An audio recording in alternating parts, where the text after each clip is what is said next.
আমাদের এখানে আসলে সিলেট স্টেডিয়াম একটু আন্ডার স্টাফ বলতে গেলে 13 সালের দিকে এখানে শাহজাহান ইউনিভার্সিটি থেকে দুজন সয়েল সায়েন্সের প্রফেসরও আসছিলেন।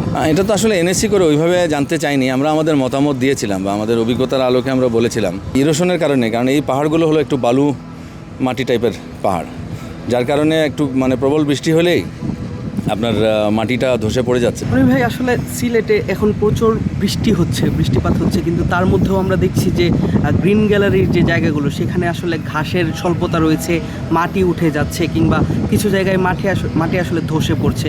এর কারণটা আসলে কি ত্রুটিগত মানে ডিজাইনগত কোনো ত্রুটি আছে কিনা? এটা আসলে আপনার প্রথমে যেভাবে বানানো হয়েছিল তখন আসলে একটু প্রপারলি করা হয় নাই, এটা অনেক খাড়া এবং সিঁড়ির মতো করা হয়েছিল। এরপরে থেকে একটা ইরোশন আছে, পানি এমন একটা জিনিস আপনি ম্যানেজ করতে পারবেন, আপনি পানি তো আটকাতে পারবেন না। তো এটার আসলে এভাবেই ডিজাইন করা উচিত যেন পানিটা ইভেনলি সব দিকে যায় এবং ইরোশনটা কন্ট্রোল হয়। 5+ স্টার রেটিং প্রাপ্ত দেশের সর্বোচ্চ বিদ্যুৎ সাশ্রয়ী ওয়ালটন এসি স্মার্ট কমফোর্ট এখন নেক্সট লেভেলে। ইরোশনের কারণে, কারণ এই পাহাড়গুলো হলো একটু বালু মাটি টাইপের পাহাড়, যার কারণে একটু প্রবল বৃষ্টি হলেই আপনার মাটিটা ধসে পড়ে যাচ্ছে, যার কারণে আপনি জায়গায় জায়গায় দেখবেন প্যাচ হয়ে গেছে, ঘাস নেই। তো এটা আসলে আমার মনে হয় একটু রিমডেলিং করা দরকার। এটা নিয়ে আসলে আপনাদের কোনো সিলেটে আপনারা যারা আছেন স্থানীয়, যারা এই মাটি সম্পর্কে আইডিয়া আছে, তাদের কাছে আসলে জানতে চাওয়া হয়েছিল কিনা যে কী ধরনের ডিজাইন প্রয়োজন এটা বানানোর আগে? এটা তো আসলে এনএসসি করে ওইভাবে জানতে চাইনি, আমরা আমাদের মতামত দিয়েছিলাম বা আমাদের অভিজ্ঞতার আলোকে আমরা বলেছিলাম। তো ওনারা আসলে ওনাদের মতোই বানিয়েছিলেন।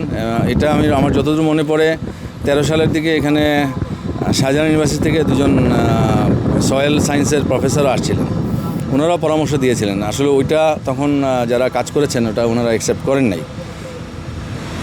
আরেকটা জিনিস হচ্ছে যে আমরা জানি যে এই ধরনের স্টেডিয়াম যেগুলোতে আসলে গ্রিন গ্যালারি থাকে কিংবা ঘাসের আধিক্য বেশি থাকে গ্যালারিতে, সেখানে আসলে মালি রাখা হয় ডেডিকেটেডলি গ্যালারির জন্য। সিলেট স্টেডিয়ামে কি এটার অভাব বোধ করছেন কিনা? আমাদের এখানে আসলে সিলেট স্টেডিয়াম একটু আন্ডার স্টাফ বলতে গেলে, আমাদের যে একজন মালি আছে সেই আসলে পুরো স্টেডিয়ামেরই সব রক্ষণাবেক্ষণ করে।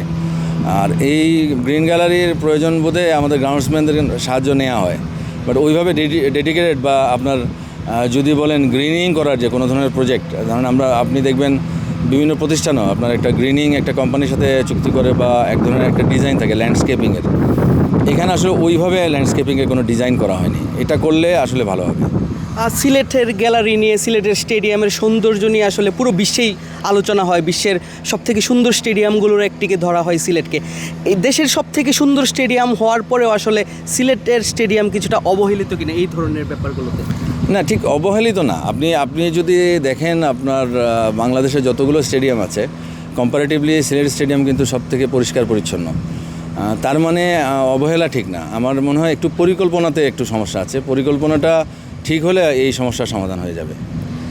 কয়েকদিন আগেও সিলেটে আসলে একটি আমরা একাডেমি ভবন, যাতে ক্রিকেটাররা এসে থাকতে পারে, সুইমিং পুল, আধুনিক জিমনেশিয়ামের আলোচনাটা শুনছিলাম, বিশেষ করে আমিনুল ইসলাম বুলবুলের বোর্ডের সময় থেকে। এটার এই পরিকল্পনাটা আসলে বাস্তবায়নে কত দূর এগুলো?